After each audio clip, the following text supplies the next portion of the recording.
Hello students, bio study channel में आपका स्वागत है। बायोलॉजी कक्षा 12 के चैप्टर 7 इवोल्यूशन के पार्ट फर्स्ट में आज हम आपको बताने वाले हैं कि पृथ्वी पर जीवन की उत्पत्ति कैसे हुई। पृथ्वी पर जीवन की उत्पत्ति कैसे हुई, तो आज इस वीडियो को लास्ट तक देखिएगा। किस तरह से पृथ्वी पर जीवन की उत्पत्ति हुई, कौन कौन से यहाँ पर सिद्धांत प्रस्तुत किए गए हैं, इसके बारे में आज इस वीडियो में मैं आपको बताने वाली हूँ। तो गाइस, पृथ्वी पर जीवन की उत्पत्ति कैसे हुई, how life began on earth, इसके बारे में हम विचार करते हैं और देखते हैं कि ब्रह्मांड की उत्पत्ति के बारे में बहुत सारी बातें कही गई है। आपके एनसीईआरटी बुक के अनुसार हमें स्टडी करनी है।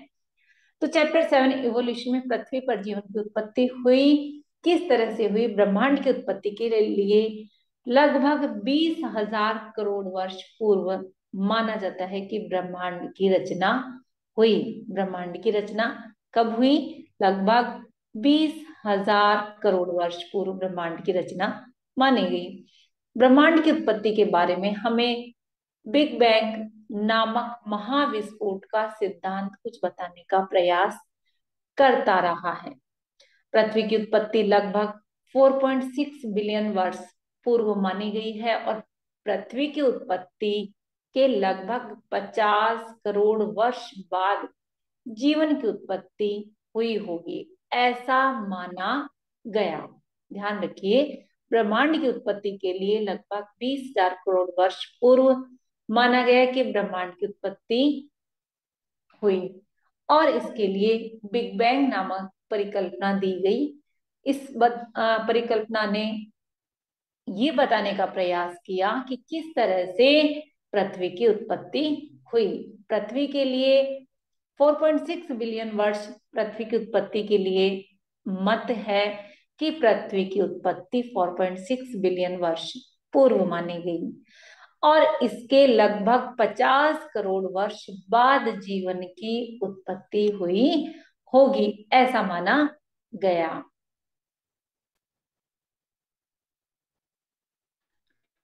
बिग बैंग परिकल्पना हमें बताती है बिग बैंग परिकल्पना हमें बताती है कि जब महाविस्फोट हुआ तो ब्रह्मांड का विस्तार हुआ और तापमान में कमी आई तो हाइड्रोजन और हीलियम जैसी गैसें बनी और ये गैसें धीरे धीरे संघनीभूत हुई गुरुत्वाकर्षण के कारण और कई गंगाओं का गठन हुआ। इस तरह से सौर मंडल में पृथ्वी की रचना 4.5 बिलियन वर्ष पूर्व मानी गई। बिग बैंग परिकल्पना के अनुसार पृथ्वी की जो रचना हुई 4.5 बिलियन वर्ष पूर्व हुई। इस तरह से पृथ्वी की रचना हुई और लगभग 50 करोड़ वर्ष बाद जीवन की उत्पत्ति हुई। अब देखिए, जीवन की उत्पत्ति से संबंधित विभिन्न मत, ये मत हमें क्या बताते हैं, किस तरह से जीवन की उत्पत्ति हुई। तो इसके सिद्धांत हम देखते हैं। सबसे पहले विशिष्ट सृष्टि का सिद्धांत। सबसे पहला सिद्धांत है विशिष्ट सृष्टि का सिद्धांत। इस सिद्धांत के अनुसार ये माना गया कि पृथ्वी पर जीवन की उत्पत्ति किसी देवीय शक्ति के द्वारा हुई है। इसका कोई वैज्ञानिक दृष्टिकोण नहीं था, किसी देवीय शक्ति के द्वारा सृष्टि की उत्पत्ति हुई है। सृष्टि का निर्माण लगभग 6 दिन में पूरा हुआ है, ऐसा माना गया और ये सिद्धांत केवल धार्मिक मान्यताओं पर आधारित है। अगला सिद्धांत है स्वतः जनन का सिद्धांत। स्वतः जनन का सिद्धांत क्या बताता है कि इसमें इस परिकल्पना का प्रतिपादन जो है यूनानी दार्शनिक, ऐसे फिलोसोफर्स थे यूनानी, जिन्होंने ये बताया कि जीवन की उत्पत्ति निर्जीव पदार्थों से अपने आप अचानक हुई है। इनका विश्वास था कि नील नदी पर प्रकाश की किरणें गिरने से मेंढक, सर्प आदि उत्पन्न हो गए। कहने का मतलब ये है कि निर्जीव पदार्थों से जीवन बना, स्वतः जनन हुआ है। स्वतः जनन के अनुसार जीवन की उत्पत्ति हुई है। अगला सिद्धांत हम देखते हैं ब्रह्मांडवाद का सिद्धांत। इस सिद्धांत के अनुसार जीवन पृथ्वी पर किसी ग्रह या नक्षत्र से जीव द्रव्य, बीजाणु या अन्य कणों के रूप में पहुंचा है। ब्रह्मांडवाद का सिद्धांत क्या कहलाता है, इसको रिचर्ड ने प्रतिपादित किया था। इन्होंने बताया कि जीव द्रव्य के रूप में या बीजाणु के रूप में या कोई कण है, इन कणों के द्वारा ब्रह्मांड की उत्पत्ति हुई है, या किसी जीवन पर पृथ्वी पर किसी ग्रह या नक्षत्र के द्वारा ये जीव द्रव्य या बीजाणु या स्पोर्स या अन्य कण आए हैं और जीवन की उत्पत्ति हुई है। नेक्स्ट सिद्धांत देखिए क्या बताता है, कॉस्मिक पेंसपर्मिया सिद्धांत। अगला सिद्धांत है कॉस्मिक पेंसपर्मिया सिद्धांत। यह सिद्धांत ऑरेनियस के द्वारा प्रतिपादित किया गया। इस सिद्धांत के अनुसार जीवों के बीजाणु ब्रह्मांड में एक ग्रह से दूसरे ग्रह पर स्वतंत्र रूप से आ जा सकते हैं। ये सिद्धांत कहता है कि एक ग्रह से दूसरे ग्रह पर स्वतंत्र रूप से स्पोर्स जो है आ जा सकते हैं और यही पृथ्वी पर पहुंचकर जीवन के विभिन्न रूपों को जन्म देते हैं। आया समझ में? ये स्पोर्स एक ग्रह से दूसरे ग्रह पर आ जा सकते हैं और यही स्पोर्स पृथ्वी पर पहुंचकर विभिन्न जीवन के विभिन्न रूपों को जन्म देते हैं। नेक्स्ट सिद्धांत की हम बात करते हैं, जीवन की अनंत कालता का सिद्धांत। जीवन की अनंत कालता का सिद्धांत। इस सिद्धांत के अनुसार जीवन को अमर माना गया है। कहने का मतलब यह है कि ब्रह्मांड की उत्पत्ति के समय ही चीजें फिक्स हो गई थी। सजीव और निर्जीव पदार्थों का एक साथ निर्माण हो चुका था। ये सिद्धांत अनंत कालता का सिद्धांत कहलाता है। नेक्स्ट सिद्धांत की हम बात करें, जीवोत्पत्ति का सिद्धांत, जो वैज्ञानिक हार्वे ने और हेक्सले ने बताया था। इन्होंने ये सिद्धांत प्रतिपादित किया। इस सिद्धांत के अनुसार पृथ्वी पर जीवन की उत्पत्ति पूर्व जीवों से होती है। इन्होंने बताया कि पृथ्वी की उत्पत्ति पूर्व जीवों से होती है, न कि निर्जीव पदार्थों से।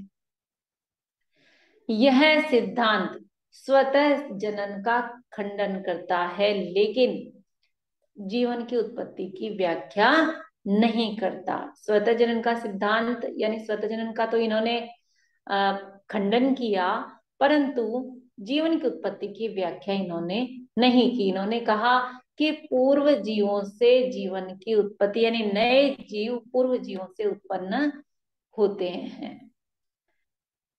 चलिए अगला सिद्धांत, फ्रांसिस्को रेड्डी ने एक एक्सपेरिमेंट किया और फ्रांसिस्को रेड्डी जो वैज्ञानिक थे, उन्होंने क्या किया एक्सपेरिमेंट में, क्या किया इन्होंने कि मांस के टुकड़ों को जार लिए और जारों में रखा। कुछ जार खुले रखे और कुछ जारों को इन्होंने सील किया, जालीदार कपड़े से बंद किया। इस एक्सपेरिमेंट में उन्होंने देखा कि खुले जारों में मक्खियों ने मांस पर अंडे दिए। जो खुले जार थे वहां पर जो मांस था, जो मांस के टुकड़े इन्होंने लिए थे, इस पर अंडे दिए, लेकिन बंद जारों में मक्खियां नहीं घुस पाई और मक्खियां नहीं घुस पाई तो डिंबक भी नहीं उत्पन्न हुए, यानी कि लार्वी नहीं बने। अतः इन्होंने क्या माना, जीवन की उत्पत्ति कैसे हुई, जीवन पहले से उपस्थित जीव के द्वारा संभव है। इन्होंने माना कि पहले से उपस्थित जीव के द्वारा संभव है, न कि स्वतः जनन से। ये फ्रांसिस्को रेड्डी का प्रयोग था। नेक्स्ट हम बात करें लेज़ेरो स्प्लेंजिनी। इन्होंने क्या बताया, इन्होंने बताया कि बंद फ्लास्क में सब्जियां और मांस को उबालकर जीवाणु रहित बना दिया।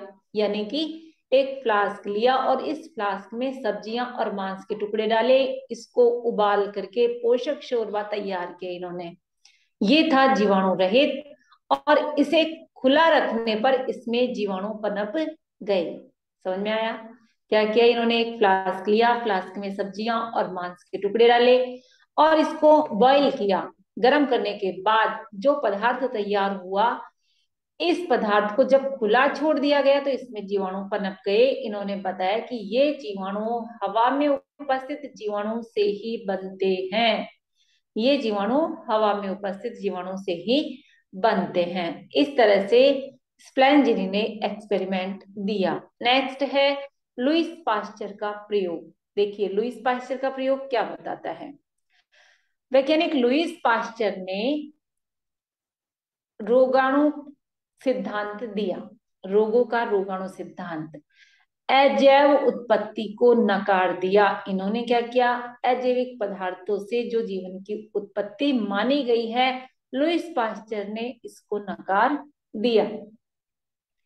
इन्होंने क्या बताया, इन्होंने लिया यीस्ट और शक्कर का घोल, इसे उबालकर जीवाणु रहित किया, बॉईल कर दिया और कीटाणु मुक्त यानी जीवाणु मुक्त कर दिया। और 2 फ्लास्क लिए इन्होंने, एक जार की गर्दन को सीधा रखा एकदम स्ट्रेट और दूसरे जार को एस शेप में बना दिया, यानी दूसरे जार का जो मुख था उस पर एस शेप की एक नलिका लगा दी।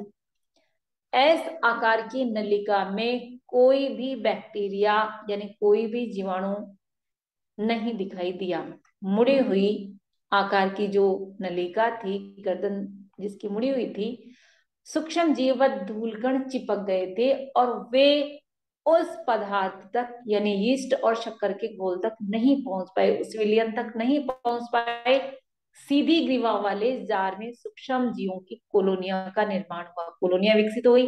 कहने का मतलब है कि जिसकी ग्रीवा सीधी थी, इस सीधी ग्रीवा वाले जार में सूक्ष्म जीव उत्पन्न हो गए, माइक्रो ऑर्गेनिजम्स बन गए। जबकि जो एस आकार का माउथ जिस जार का था उसमें कोई सूक्ष्म जीव नहीं बने।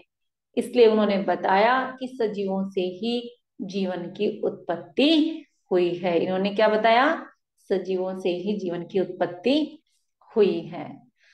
चलिए ये एक्सपेरिमेंट जीवन की उत्पत्ति को किस तरह से बताते हैं, इसके बाद सबसे जो मान्य सिद्धांत है, ऑपेरिन और हाल्डेन वैज्ञानिक, रूस के वैज्ञानिक थे ऑपेरिन और इंग्लैंड के हॉल्डेन वैज्ञानिक थे। इन्होंने प्रस्तावित किया कि जीवन का पहला स्वरूप पूर्व विद्यमान जीवन रहित कार्बनिक अणु, ध्यान से सुनना बेटा, पूर्व विद्यमान जीवन रहित कार्बनिक अणु।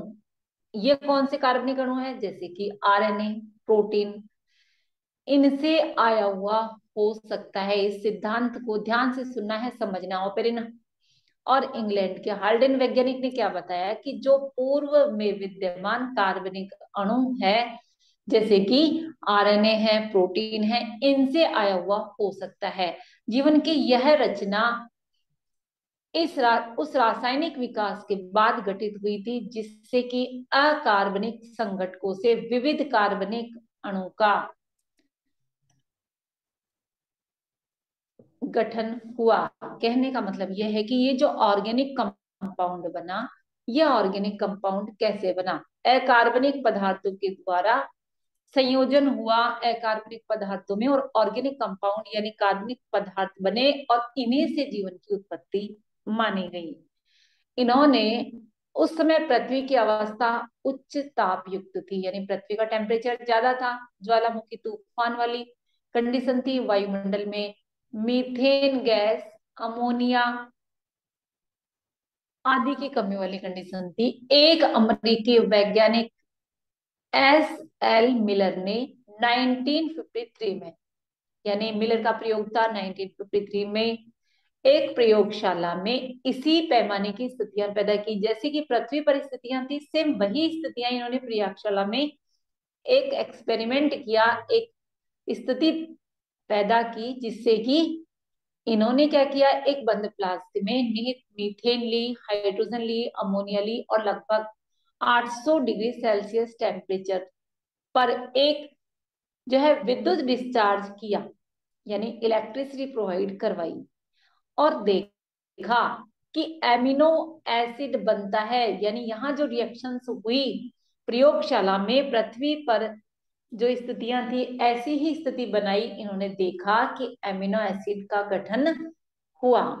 अन्य लोगों ने भी ठीक इसी प्रकार के प्रयोग द्वारा शर्करा और नाइट्रोजन क्षारक, पिगमेंट्स, वसा आदि प्राप्त किए। उल्काओं के अंतर वस्तुओं के विश्लेषण से प्रकट हुआ कि ठीक ऐसी ही प्रक्रियाएं अंतरिक्ष में भी घटित होती रही होगी। समझ में आया आपके? ध्यान से सुनिए बेटा। ये जो स्थितियां हैं जैसे मिलर के प्रयोग से क्लियर हुआ। इन्होंने क्या किया, सारी स्थितियां वैसी ही जैसी पृथ्वी पर थी प्रयोगशाला में उत्पन्न की और देखा कि एमिनो एसिड बनता है। ठीक इसी प्रकार जो अन्य लोगों के एक्सपेरिमेंट थे, इन्होंने शर्करा, नाइट्रोजन क्षारक, वर्णक और वसा ऐसे पदार्थ प्राप्त किए और ये माना कि यही स्थिति यानी कि अंतरिक्ष में किसी स्थान पर ऐसी ही घटनाएं घटित होती रही होगी। इस तरह से सीमित साक्ष्यों के आधार पर निराधार कल्पना वाली कहानियों के पहले भाग अर्थात रासायनिक विकास को भी थोड़ी बहुत मात्रा के रूप में स्वीकृत किया जा सकता है। चलिए, हमें यह आभास ही नहीं कि जीवन का स्वतः प्रतिकृति क्षम चयापचय कैप्सूल कब पैदा हुआ, यानी इस चीज को क्लियर ही नहीं कर पाए कि जो प्रतिकृति बनाने में सक्षम है ऐसा शरीर कब बना। जीवन का प्रथम अकोशिकीय रूप, ध्यान से सुनना, जीवन का प्रथम अकोशिकीय रूप यानी जिसकी आ, कोशिका भी क्लियर नहीं थी, जिसका शरीर पूरी तरह से फिक्स नहीं था, एक स्वरूप नहीं था, 3 अरब यानी 300 करोड़ यानी 3 बिलियन वर्ष पूर्व पैदा हुआ होगा ऐसा माना गया।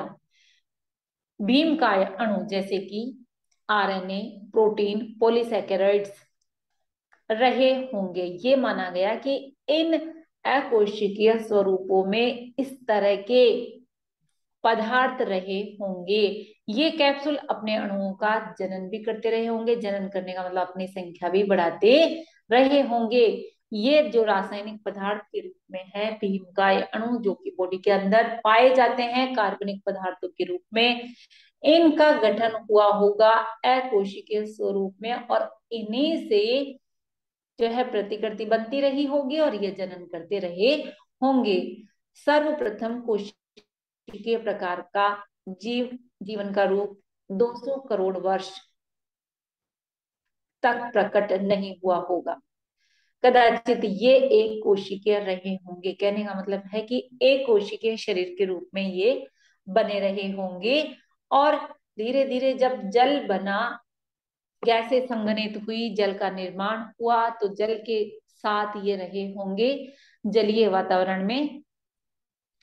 अजीवात जनन अर्थात जीवन की अजीवों से उत्पत्ति के सिद्धांत की स्वीकृति को आज बहुमत मिला है। कहने का मतलब यह है कि ये जो रासायनिक संयोजन हुआ है, आरएनए, प्रोटीन, पॉलीसैकेराइड का निर्माण हुआ है, इन्हीं से रासायनिक संयोजन के द्वारा एक कोशिकीय जीव बना और ये अजैविक पदार्थ थे और इन अजैविक पदार्थों से ही जीवन की उत्पत्ति हुई होगी ऐसा माना गया।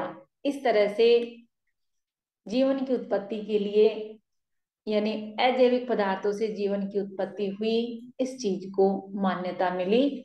जैव विविधता के बारे में हम आगे अध्ययन करेंगे।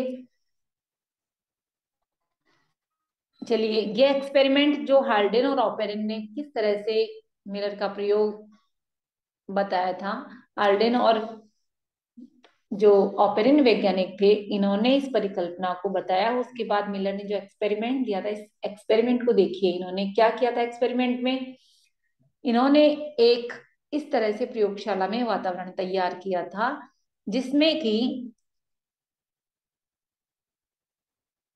इसमें CH4 यानी कि मैथेन गैस इन्होंने ली, अमोनिया ली, जल लिया और हाइड्रोजन गैस ली और इस तरह से पृथ्वी पर जिस तरह की स्थितियां थी वैसा ही इन्होंने इलेक्ट्रिसिटी प्रोवाइड कराते हुए एक वातावरण तैयार किया और इस वातावरण में संघनित करने के लिए संघनित्र लगा दिया। इस तरह से इन्होंने देखा कि ये एक्सपेरिमेंट क्या करता है। इस एक्सपेरिमेंट में एमिनो एसिड्स का फॉर्मेशन हुआ। इस एक्सपेरिमेंट के द्वारा एमिनो एसिड का फॉर्मेशन हुआ। इस एमिनो एसिड के फॉर्मेशन से ये लगाया गया कि इन अजैविक पदार्थों से ही जीवन की उत्पत्ति हुई। इस तरह का इन्होंने पृथ्वी पर जो वातावरण था वह वातावरण एक प्रयोगशाला में बनाया और मिलर ने यह सिद्ध कर दिया कि अजैविक पदार्थों से जीवन की उत्पत्ति हुई। जीवन की उत्पत्ति से संबंधित विभिन्न मत मैंने आपको समझाए। उम्मीद करती हूँ कि आपको ये वीडियो बहुत अच्छे से समझ में आया होगा। उम्मीद करती हूँ कि आप इसको अच्छे से रीड करेंगे, पढ़ेंगे, समझेंगे, नोट करेंगे। चैनल को सब्सक्राइब नहीं किया है तो गाइस चैनल को सब्सक्राइब करें, लाइक करें, शेयर करें। Thanks for watching.